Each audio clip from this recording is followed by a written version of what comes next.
A Palm Coast man is now being credited with saving a young woman's life while on vacation in Puerto Rico. He braved 6-foot swells and rip currents to rescue her.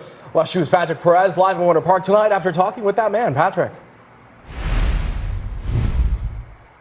Yeah, Jesse, this veteran never imagined this is how his vacation in San Juan would go, but still he says if it was his own daughter in trouble, he would hope that someone else would do the same.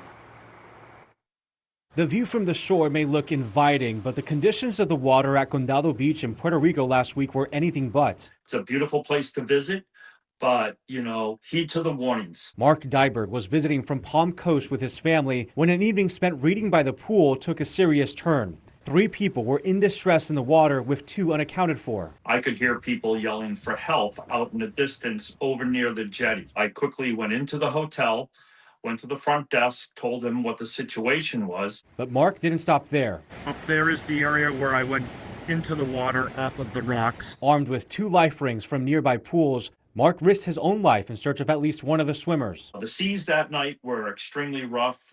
Coast Guard said 6 to 8 foot swells.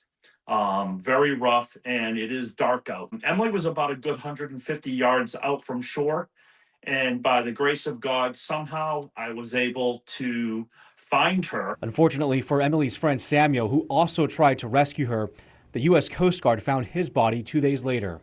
Mark hopes what happened serves as a sobering reminder of the dangers in the water. When you're down in Puerto Rico, especially on the North Shore, heed to the warnings of the red flags and the rip current warnings that are down there.